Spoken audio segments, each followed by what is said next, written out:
नमस्कार, मैं हूं संदीप नेगी और आप देख रहे हैं मेरे साथ जय भारत टीवी। इस वक्त मैं देहरादून के सबसे प्रसिद्ध तीर्थ स्थल मां डाट काली देवी के मंदिर में हूं।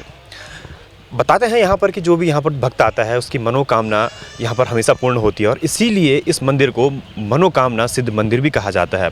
मां डाट काली का ये मंदिर है, देहरादून से महज 15 किलोमीटर की ये दूरी पर है। इस वक्त तस्वीरें आपको मैं सबसे पहले बता दूं कि यहाँ पर आप देखना चाहेंगे कि हर वक्त यहाँ पर जो श्रद्धालुओं की भीड़ है वो लगातार यहाँ पर बनी रहती है। सुबह का समय हो या शाम का समय हो, वो यहाँ पर भीड़ बनी रहती है।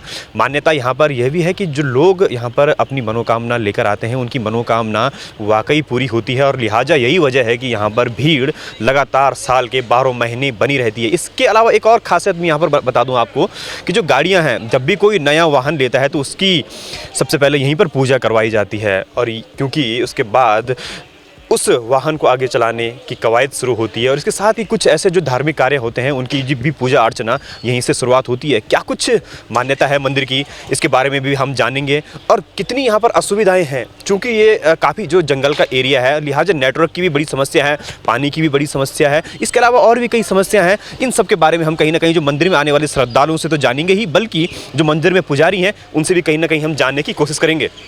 मंदिर में लगभग 12 महीने और हर दिन श्रद्धालु आते हैं, लेकिन थोड़ा बहुत समस्याएं कहीं ना कहीं देखने को मिलती है, क्योंकि नेटवर्क की कमी रहती है। तो नेटवर्क की प्रॉब्लम है। इधर एक मतलब शौचालय की सबसे अच्छी सुविधा नहीं है, आगे के ना बन जानी चाहिए, मतलब सड़क की तरह तरफ से ना। पानी तो ठीक, पानी की तो इतनी वो नहीं है, लाइट भी ठीक ही है और जरा सफाई साफ़ सुथरा नगर निगम को थोड़ा ध्यान देना चाहिए। शनि यात्रा को भीड़ होती है, भंडारे होते हैं माता के, इस वजह से काफ़ी दिक्कत आती है। हाँ उसमें दिक्कत आती है थोड़ी। हम चाहते थोड़ा बाथरूम नीचे बन जाना, नीचे साइड को, उसको चाहते हम जाने। नेटवर्क आते नहीं, आ गए कभी BSNL लगाया, कभी आता नहीं है, कभी आता नहीं, कभी मतलब भगवान भरोसे है। आदमी जनता परेशान आती है, मान लो किसी जंगल में गाड़ी खराब हो वो परेशान आते हैं। नेटवर्क की बहुत दिक्कत है। भाई साहब, आज आप यहाँ पर आए हैं, कुछ शुभ काम के लिए यहाँ पर आते हैं और मनोसिद्धि पीठ भी है, क्या कुछ कहना है? ये मंदिर है डाट काली का, यहाँ की काफ़ी मान्यता है। एंड जब भी हम कोई शुभ काम करते हैं, हमने गाड़ी लिया, अभी स्कूटी लिया, उससे पहले हमारी शादी हुई थी, तब हमारे पेरेंट्स वगैरह यहाँ पर काफ़ी मनोकामना मानते हैं। एंड मान्यता है कि यहाँ पर मनोकामना मानते हैं तो पूरी भी होती है। तो उस हिसाब से पुराना जो चली आ रही है, तो उसी के हिसाब से हमने जब गाड़ी ली थी तो अभी हम आए। जैसे नेटवर्क की सुविधा समस्या हो या पानी की समस्या हो या शौचालय वगैरह काफ़ी समस्या, तो इन चीज़ों के बारे में कुछ कहना चाहेंगे? नहीं, इतना अभी जैसे कि मौसम के ऊपर भी डिपेंड करता है, लेकिन अदरवाइज़ यहाँ पर जो समस्याएं हैं वो ठीक हैं। इतना भी बाकी समस्याएं हर जगह चलती रहती हैं, लेकिन जो नॉर्मल चीज़ें, नॉर्मल लाइफ चल रही है, तो people are quite happy and whatever they are getting is quite good. हम लोग आए डाट काली दर्शन के लिए और इसकी महिमा बहुत अपरंपार है और हमेशा हम यहाँ पर जोत लेने आते हैं और हमने कम से कम 10-12 जागरण कराए और माँ भगवती बहुत बड़ी कृपा है। मान्यता है, कहते हैं कि डाट काली में लानी चाहिए नई गाड़ी, तो पहले से ही लाते हैं तो तब जाके। सन 1804 में स्थापित है मंदिर, डाट काली मंदिर। तो ये जब ये नदियों से रास्ता जाता था, बैलगाड़ियों से ना, तब ये खुदाई, ये सन 1800 में ये खुदाई कर रहे थे अंग्रेजों। तो ये बार बार सुरंग टूट जाती थी, बार बार, तो 7 बार टूट चुकी थी ये। और 8वीं बार ये ठेकेदार था, कोई हिंदू ठेकेदार, उसके सपने में माँ आई, उन्होंने कहा इस स्थान में, माँ ने स्थान बताया अपना, इस स्थान में खुदाई करो तो मेरी माँ की मूर्ति, ये डाट काली रूप मेरा निकलेगा। तो इसको जब स्थापित करोगे तब जाके ये जो गुफा टिकेगी।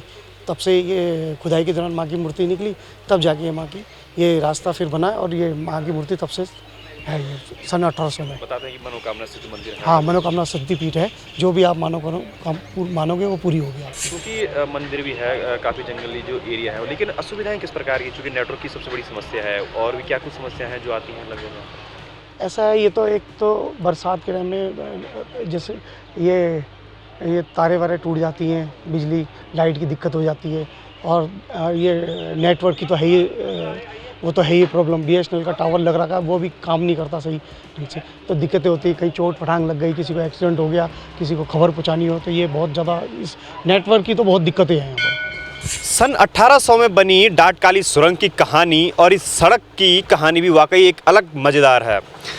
आपको मैं बता दूं कि सन 1800 में इस सड़क का काम शुरू हुआ था और 1800 में ही ये डाट काली मंदिर पर ये सुरंग बनी थी। कहावत ये भी है कि उस दौरान जब ये सुरंग को बनाया जा रहा था तो तकरीबन 7 बार तक ये सुरंग बनाने की कोशिश लगातार जारी थी, लेकिन ये सुरंग बनती थी और टूटती थी। वजह स्पष्ट थी कि यहाँ पर किसी न किसी देवी का वास था और यही वजह थी कि 7 बार तक ये सुरंग बन नहीं पाई थी। 8वीं बार, जैसे कि पंडित जी ने बताया है कि 8वीं बार जब इस मंदिर के जो ठेकेदार थे, सुरंग के जो ठेकेदार थे, उनके सपने में माँ काली आई और उन्होंने सीधे तौर पर कहा कि पहले यहाँ पर मेरी पूजा होगी और उसके बाद ही कहीं ना कहीं ये सुरंग बनेगी, तो तब जाके ये सुरंग का यहाँ पर कार्य शुरू हो पाएगा। और आज तकरीबन 200 साल इसे सुरंग को हो चुके हैं और अपने आप में अभी तक ये सुरंग सीधे तौर पर एक मजबूती के साथ खड़ी है। उसके बाद भी कहीं भी इस प्रकार का इस पर कोई दिक्कत नहीं हुई है। हालांकि अब सरकार ने इसे ज़रूर बंद कर दिया है क्योंकि काफ़ी सक्रिय सुरंग हो गई थी और ट्रैफिक था वो कहीं ना कहीं बहुत ज़्यादा हो गया था, लिहाजा अब इस सुरंग को बंद कर दिया गया था। मैं आपको सुरंग के अंदर से भी तस्वीर बताऊँगा कि किस प्रकार अब सरकार इस पर नया कार्य कर रही है और इसको एक धरोहर के रूप में रखने की ज़रूर सरकार कोशिश कर रही है। पुरानी डाट काली सुरंग को बंद करने के बाद उत्तराखंड सरकार ने नई सुरंग का निर्माण किया है। तकरीबन 330 मीटर लंबाई की यह सुरंग अपने आप में एक अनोखी सुरंग है और इस सुरंग का नाम इंजीनियर विश्वेश्वरैया सुरंग नाम दिया गया है। आप देख सकते हैं तस्वीरों में कि अब जो पूरा जो यातायात है वो इस नई सुरंग से चला जा रहा है और कहीं ना कहीं जो पुरानी सुरंग है उसको एक धरोहर के रूप में सरकार रखने की कोशिश कर रही है। और अभी इस टनल के अंदर से पूरी गाड़ियों का आवागमन जारी है। एक समय वो होता था जब कहीं ना कहीं यहाँ पर घंटों तक का जाम लगा रहता था और जाम से कहीं ना कहीं आम आदमी को जूझना पड़ता था, लेकिन अब आज देख सकते हैं कि किस प्रकार इस टनल में तेज़ गति से गाड़ियाँ रफ्तार से जा रही हैं। माँ डाट काली के पास जो ये सुरंग है इसका भी कहीं ना कहीं एक बहुत पुराना इतिहास है। जैसा कि मैंने आपको बताया कि 1800 में ये सुरंग बननी शुरू हुई थी, यानी कि जो ये सड़क थी ये भी बननी शुरू हुई थी। देहरादून से सहारनपुर दिल्ली को जोड़ने वाली ये सड़क है। लेकिन एक जो कहानी है जिसकी कि खास वजह है कि आखिरकार ये सुरंग कैसे बनी और क्यों बनी, मैं आपको बता रहा हूँ कि ये आप छोटा सा स्थान देख रहे होंगे, ये माँ काली का एक स्थान है जो कि यहाँ पर पंडित और स्थानीय पुजारियों ने यहाँ पर बनाया है।